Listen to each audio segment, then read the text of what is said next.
Welcome back to True Echo, where untold stories speak louder than silence. Today's story will take you deep into a moment of raw discovery, quiet pain, and an explosive truth hidden for 6 years. Imagine walking into a restaurant and locking eyes with the one person you never thought you'd see again, your ex-wife. Now imagine realizing she's been hiding something that changes everything. Stay with us until the very end, because this is the kind of story that will shake your heart and open your eyes. It was supposed to be a simple dinner. Marcus Wellington was used to 5-star menus and Michelin-rated chefs, but that Thursday night, all he wanted was something real. Something warm. His business meeting had crashed and burned in a blaze of egos and backstabbing, just another reminder that money didn't buy peace. So instead of heading to his penthouse or another overpriced fusion joint, he turned down a quiet Atlanta block and stepped into a modest soul food restaurant with flickering lights and the smell of fried okra. He didn't expect anything except maybe a plate of ribs and silence. But then he heard it. "You need to leave." "He doesn't know." Marcus froze mid-step. The voice was low, firm, tinged with desperation. And familiar. He turned toward the sound, his eyes narrowing. From the back of the restaurant, a tall woman was shielding a child behind her as she spoke in hushed tones to another waitress. She was dressed in a server's apron, her curls pulled into a bun, her posture tense. Chiara. His ex-wife. Time didn't just stop, it fell apart. For 6 years, she had been a ghost. One day, she was home, laughing in their kitchen, music playing, and the next, she was gone. No fight. No clue. Just a note on the counter that read, "I'm sorry. Don't look for me." He had tried. At first. He hired investigators. Searched old college towns. Called friends.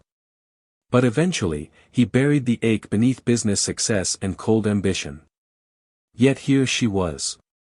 He took a step forward, unsure of what he'd even say, but then the boy turned around.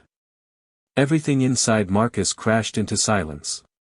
The child's eyes, they were his. The same soft brown with flecks of green around the edge.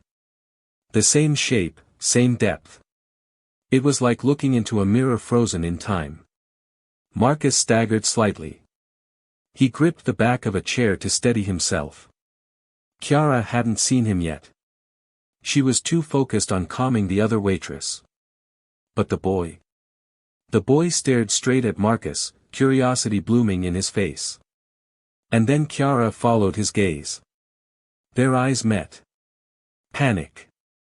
Recognition. Guilt. It all flashed across her face like lightning in a storm. She whispered something to the child and rushed him toward the kitchen, never once looking back. Marcus stood there, rooted in place. His heart pounded against his ribs. He felt like someone had reached into his chest and twisted everything sideways. He barely noticed the hostess trying to guide him to a table. "Sir. Would you like a booth or a table?" He waved her off and stumbled to the nearest empty seat. What the hell had just happened? Marcus sat there for nearly an hour, his food untouched, eyes fixed on the kitchen door like it was a portal to another life. Occasionally, waitstaff passed by, but Chiara never returned to the floor. Neither did the boy. His body was in that booth, but his mind had already unraveled into 1,000 questions, 1,000 accusations, and 1,000 regrets. He barely slept that night. By morning, he had cleared his entire schedule and cancelled a lunch with a senator.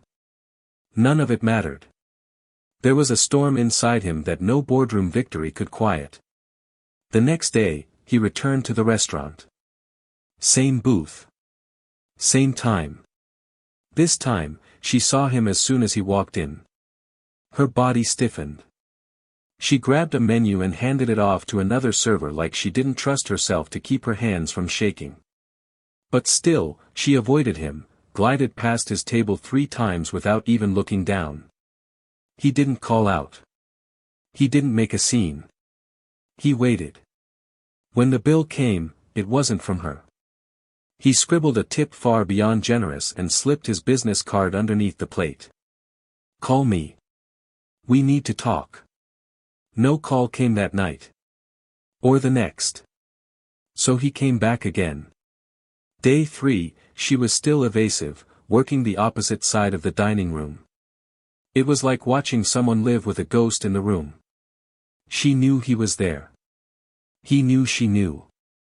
But the silence was louder than the blues music playing faintly overhead.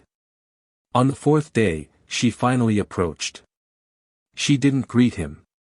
She didn't sit. She just stood at the edge of his table, arms folded, jaw set. "I don't need anything from you," she said quietly. Her voice was hoarse, a mix of pride and pain wrapped in something that once used to be love. Marcus stared at her for a moment, marveling at how she still had that fierce beauty, eyes sharp as glass, posture like a queen pretending her throne hadn't been taken. "I'm not here out of guilt," Marcus replied. "I just need to understand." She tilted her head, skeptical. "Understand what?" He swallowed hard. "Why you left. Why you disappeared. Why you're here now, with a child who looks exactly like me." Chiara's face twitched. For a moment, he saw it, the truth pressing against the edge of her lips, waiting to break free. But she closed her mouth, shook her head, and turned to walk away. "Wait," he said. She paused. Marcus leaned in, his voice lower.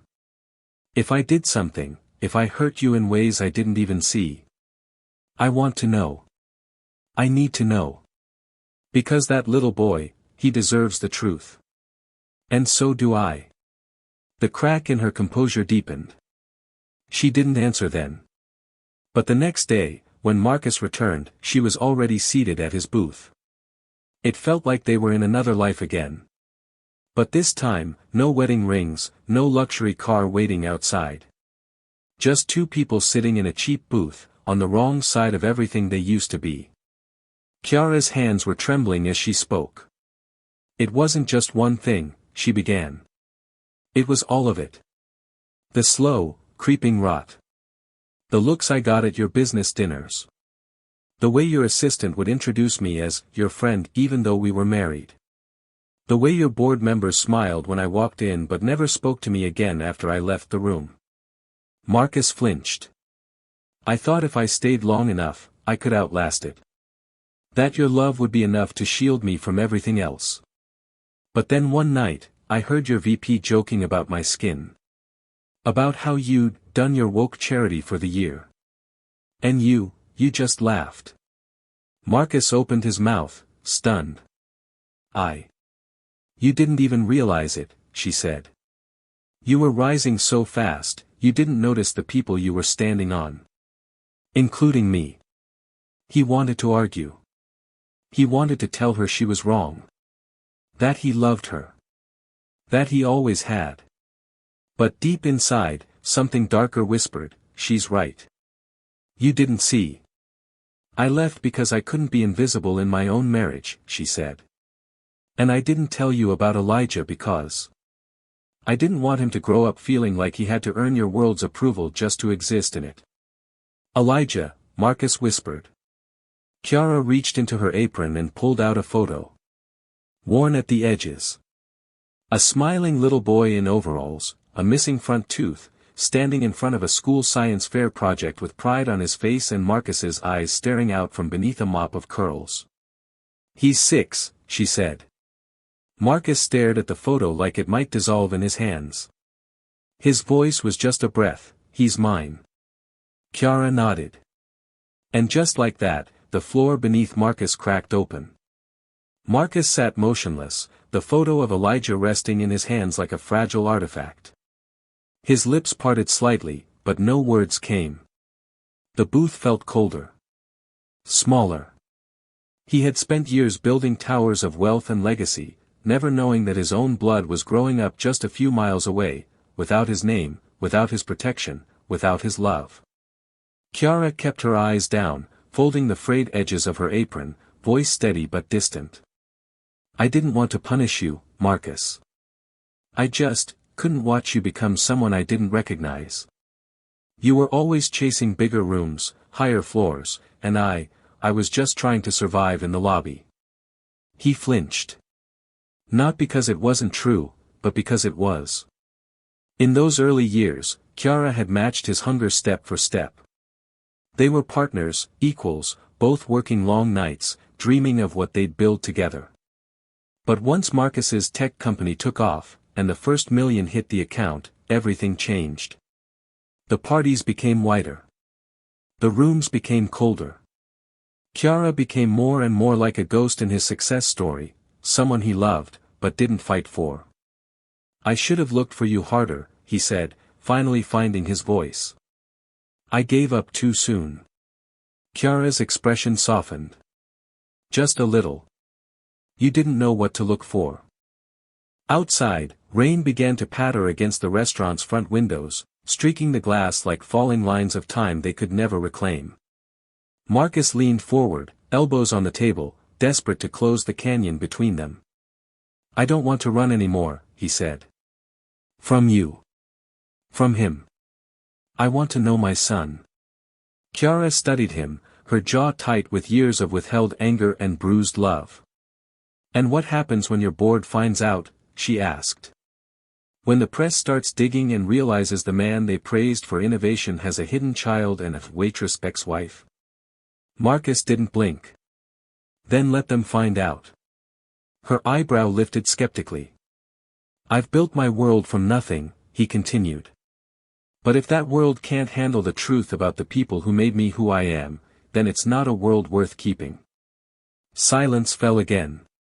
Except now, it wasn't the kind that kills. It was the kind that heals. Chiara exhaled. He likes comic books, she said slowly. Loves dinosaurs. Hates peas. He's shy around strangers but loud around music. And sometimes, when he's concentrating, he furrows his brow just like you do.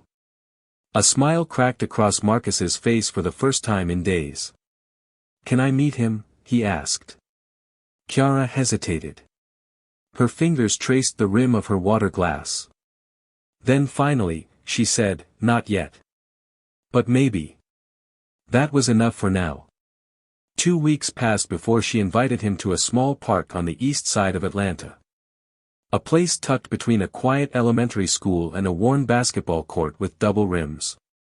Marcus arrived early, nervous like it was his first job interview, palms sweating in the driver's seat of a black SUV he didn't want to look too flashy. He wore jeans. Sneakers. A hoodie. Nothing that screamed billionaire. When they arrived, Elijah was holding a toy pterodactyl in one hand and a juice box in the other. He walked close to Chiara, eyes wide but curious. Marcus knelt down, slowly. Hey, Elijah. I'm Marcus. The boy blinked. Are you mommy's friend? Marcus looked up at Chiara, and she gave him the smallest of nods. I used to be, he said gently. But I'd really like to be your friend too. If that's okay. Elijah looked unsure for a beat. Then he held out the pterodactyl. You know what this is? Marcus smiled. Looks like a Quetzalcoatlus. Elijah's eyes lit up. That's right. Most people say it's a dragon. Marcus grinned. Those people need to read more science books. And just like that, something broke open. They walked around the park together. Marcus pushed Elijah on the swings, listened as he talked excitedly about his favorite cartoon and his dream of becoming a paleontologist. Chiara stood nearby, watching with arms folded, but her eyes weren't hard anymore. They were soft. Unsure. But open. That night, when Marcus got home, he sat on his king-sized bed in silence. No city view. No champagne. No calls. Just the memory of his son's laugh. He knew now, he didn't just lose a wife. He had lost 6 years of his child's life. First steps. First words. Birthdays. Fevers. Lullabies. And now, he'd do whatever it took not to miss another. Marcus had once considered himself a man in control. He'd maneuvered billion-dollar mergers, silenced doubters in packed boardrooms, and walked red carpets without blinking. But none of that prepared him for bedtime stories, sticky fingers, or a 6-year-old's brutally honest questions. The weeks that followed were awkward at first. Marcus met Elijah once a week at first, under Chiara's watchful eye. He brought books, puzzles, model dinosaur kits, and slowly earned his son's trust one afternoon at a time. Elijah began calling him Mr. Marcus, until one day, quietly and without warning, he said, "Dad." It was just one syllable. But it felt like a sledgehammer cracking open Marcus's chest. Later that night, Marcus sat in his penthouse and looked around. Every polished surface, every imported furnishing, every framed magazine cover, suddenly felt empty. All that wealth, and none of it had made room for a child's crayon drawings or bedtime lullabies. He looked out over the Atlanta skyline, phone in hand, thumbs hovering above the screen before finally typing. "Can I see him again tomorrow?" Chiara replied. "We'll be at the Botanical Gardens. Noon. Don't be late." And he wasn't. Every day he wasn't in a meeting or on a plane, he was with Elijah. They played hide and seek, read graphic novels, watched cartoons, and argued about whether T-Rex could beat a Spinosaurus. The child was brilliant. Marcus saw it now. Chiara had done everything without him and still raised a boy filled with light, curiosity, and compassion. And that cut deeper than anything. One day, as they sat on a park bench eating ice cream, Elijah looked up and asked, "Why didn't you come to my birthday?" Marcus froze. He turned slowly to Chiara, who sat quietly nearby, watching. "I didn't know when it was," Marcus said truthfully. "But you know now," Elijah replied, not angry, just confused. "So you won't miss it next time?" Marcus blinked back the burn in his eyes. "Never again." Elijah nodded, seemingly satisfied, and ran off to chase a butterfly. Marcus looked at Chiara, who stared at him with something unreadable in her gaze. "You're doing good," she said softly. "He likes you." "I don't deserve it," Marcus said. "But I'll earn it." She nodded once. "No promises. But no walls either." But the outside world didn't stay quiet. One morning, Marcus's assistant barged into his office holding a tablet. "Sir, you need to see this." There it was. A grainy photo snapped from across the street, Marcus in the park, laughing with Chiara and Elijah. A gossip blog headline blared. "Billionaire's secret family. Mystery woman and child appear with tech mogul in Atlanta." The story wasn't out of control yet, but it was crawling. Spreading. And worse, it threatened to become something uglier. His PR team panicked. "We can spin it. Maybe say it's a charity project. A mentorship program." Marcus stood in the center of the room, face calm but furious. "Don't spin it," he said. "It's not a story. It's my son." They blinked. "I want to issue a statement. A real one." "But Marcus," his VP said, "you're about to close a $300 million partnership. These investors. Then let them know who they're investing in." And just like that, he did what no one expected. At a press conference the following week, standing beside Chiara and Elijah, Marcus Wellington looked into the cameras and said, "I have a son. His name is Elijah. I didn't know about him until recently. But I'm going to spend the rest of my life making sure he knows he was never the mistake. The mistake was mine." Reporters erupted. Questions flew. But Marcus didn't care about the headlines anymore.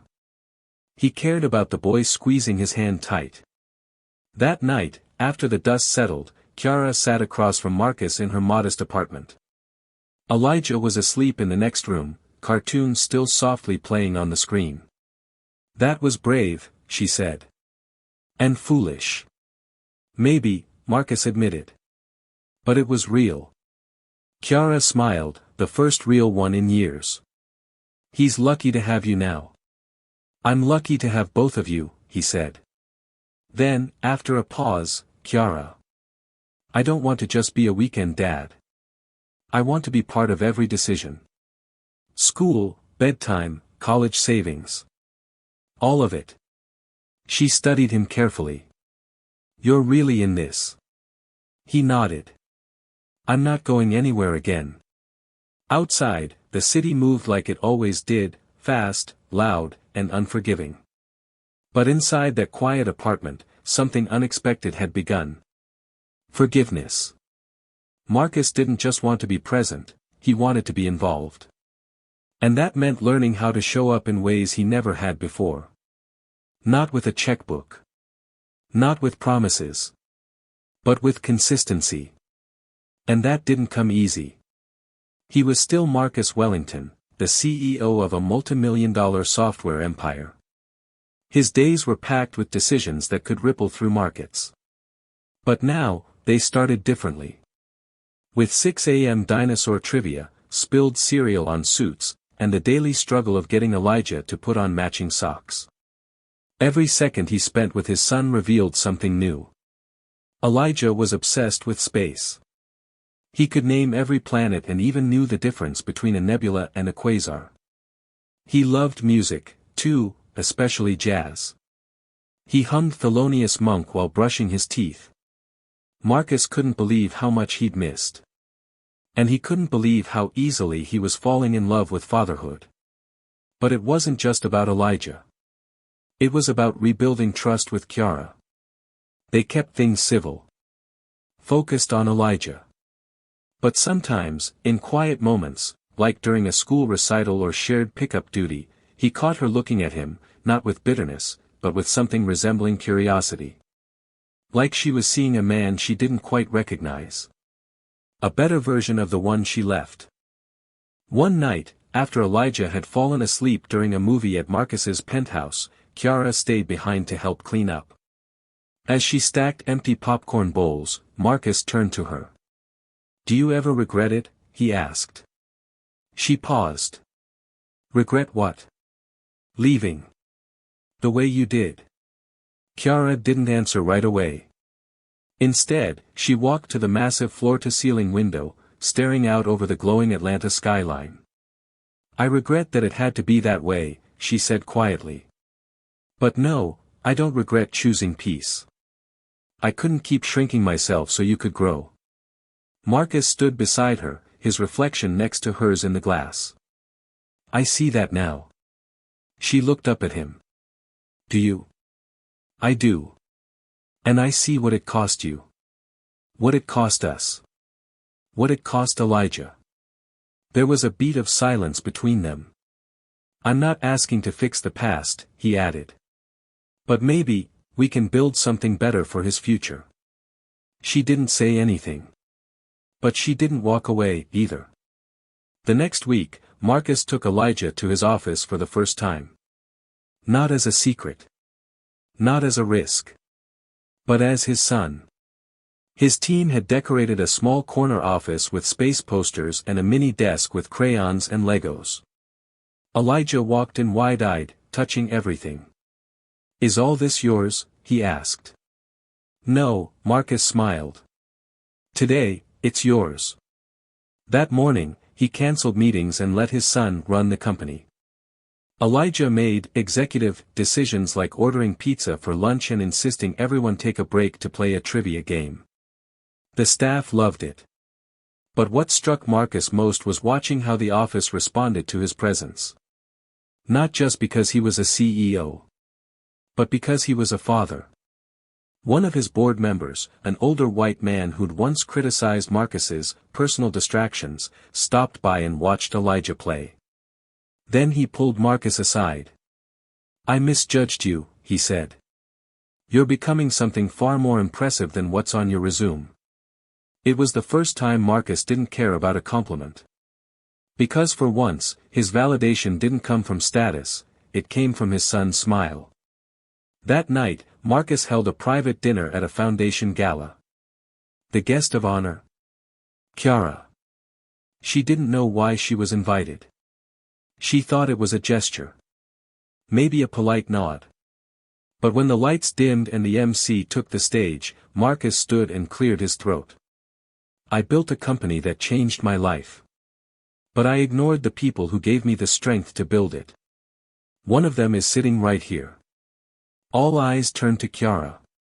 Chiara didn't just raise our son alone. She raised him with brilliance, compassion, and courage I never fully understood until recently. Tonight, I'm proud to announce the launch of the Chiara Foundation, providing scholarships and grants for single black mothers pursuing higher education. Because if I'd listened to her then, I might have been the man I'm trying to be now. The room erupted into applause. Chiara blinked rapidly, her hand trembling over her chest. After the gala, she found him alone on the rooftop balcony. You didn't have to do that, she said. No, Marcus replied. But I should have, a long time ago. Chiara stepped closer, the city twinkling beneath them. And for the first time in 6 years, she reached for his hand. Not for a promise. Not for a reset. But for a beginning. For the first time in years, Marcus felt like his life wasn't something he had to control, it was something he could live. Not everything was perfect. The damage from the past still lingered. There were awkward exchanges, quiet wounds that reopened without warning, and moments when Chiara would withdraw as if preparing for him to disappoint her again. But Marcus didn't flinch. He showed up. When Elijah had a school project on the solar system, Marcus cleared his schedule to help him build a rotating model complete with tiny painted moons. When Chiara had to work late, Marcus picked Elijah up from daycare and even figured out how to make mac and cheese that didn't taste like cardboard. He was learning, not just about parenting, but about humility. Then came the school's family day. It was a big event. Parents brought cupcakes, joined in for music performances, and sat with their kids for lunch. Elijah was buzzing with excitement, clutching his dad's hand in one and his mom's in the other. But as they walked through the school's main hallway, Marcus noticed the stares. It wasn't the innocent curiosity of children. It was the tight-lipped murmurs of parents who recognized him, the tech tycoon turned tabloid whisper. One woman leaned toward another and whispered, "Is that the billionaire who had the secret baby with the waitress?" Chiara stiffened. Her fingers curled slightly in Elijah's. Marcus caught her eye, gave her the smallest nod, then knelt beside their son. "Elijah," he said, loud enough for the nearby parents to hear, "do you know what I'm proud of today?" The boy shook his head. Marcus smiled. "That I get to be your dad." The words echoed across the hall like a stake driven into shame.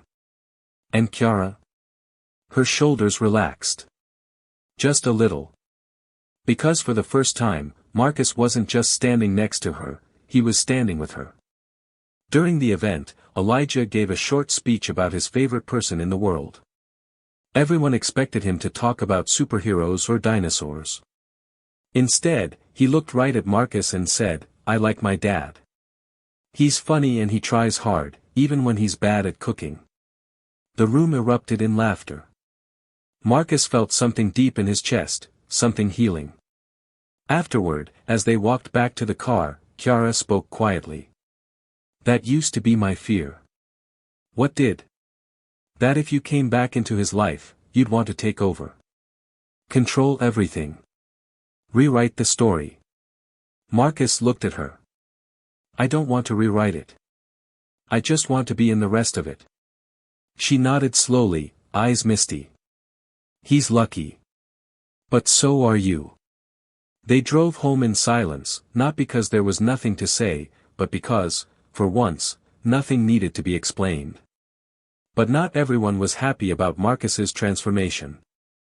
Behind the scenes, his company's board grew nervous. Rumors swirled about how much time he was spending away from work. Stock analysts began whispering about emotional distractions and image risk. And at one high-level meeting, an investor finally said what others were thinking. "You're not the same guy we backed, Marcus. You've gone soft." He stared at the man, a smirking older executive in a $6,000 suit, and responded calmly. "You're right. I'm not. You need to get your priorities straight," the man said. "I have," Marcus replied. "And they're not for sale." 2 days later, Marcus submitted a proposal to shift company values, family support, racial equity, community investment, and to remove 3 senior members who had been shielding internal discrimination issues for years. It was a nuclear move. But it passed. Because Marcus didn't just have money anymore. He had conviction. Later that night, Chiara showed up on his doorstep. Elijah was at a sleepover, and she had come alone. No apron. No guarded posture. Just herself. "I heard what you did," she said. "At the board. It was overdue. I thought you'd lose everything." Marcus shrugged. "I already lost the most important thing once. I'm not doing that again." She stepped closer, voice trembling. "I don't know what this is, Marcus. Or where it's going. But I see you now. And for the first time in a long time. I trust what I see." He didn't respond with a grand speech. He just opened the door. And this time, she walked through it. Summer came quietly, and with it, a rhythm that felt almost like peace. Marcus, once a man who lived by market forecasts and boardroom clocks, now knew Elijah's bedtime routine by heart.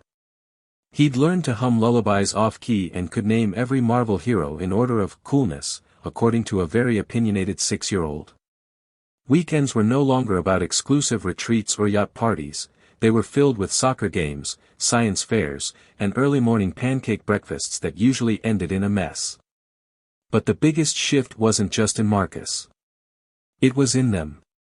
Chiara had started smiling more, laughing in short, guarded bursts that grew freer with time. She no longer looked over her shoulder when they were out in public. When Marcus offered to help pay for her graduate program's final semester, she didn't argue. She accepted, not because she needed a handout, but because she knew he offered it with respect. They were co-parenting, yes. But also, healing. One evening, as the 3 of them walked through a neighborhood block party, Elijah ran ahead toward a bounce house. Marcus and Chiara trailed behind, side by side, the sound of jazz filling the air from a live band across the street. "I never thought I'd see this day," Chiara said softly. "You mean the bounce house?" She laughed. "I mean us. Here. Like this." Marcus turned to her, the lights from the carnival booths dancing across her face. "Do you think it's too late for us?" She hesitated. "I used to think so. And now?" She looked at him. "Now I think time doesn't erase love, it just asks if it's still worth the fight." He nodded. "I'm ready to fight. Not just for you or Elijah. But for the man I should have been all along." For a long moment, she said nothing. Then she took his hand. And in that small gesture, no fireworks, no grand declarations, everything changed. Months passed. Elijah started first grade and proudly introduced Marcus at school as, "My dad, he makes cool stuff and used to be on TV." Chiara completed her degree and accepted a leadership position at an educational nonprofit, the kind of role she'd once only dreamed about. And Marcus? Marcus stepped down as CEO of his company. The world called it a shock. Business media speculated endlessly. But Marcus knew it was the right call. He stayed on as chairman, sure, but his days were now full of Lego towers, school drop-offs, foundation board meetings, and Sunday mornings in the garden with Chiara and Elijah planting tomatoes that never seemed to grow straight. He didn't need the applause anymore. He had something better. A home. A son. A partner who had once walked away because the world he built couldn't see her worth, but who now stood beside him because he finally could. Sometimes the people we lose aren't gone, they're just waiting for us to become who they always knew we could be. As Marcus Wellington learned, success without love is just a louder kind of loneliness. But when truth is faced, and real change begins, even the deepest wounds can become doors to something beautiful. What would you have done if you were in Marcus's shoes? Or Chiara's? Let us know in the comments. This is True Echo, where real stories reflect deeper truths. Like. Subscribe. Share this with someone who needs to believe in second chances.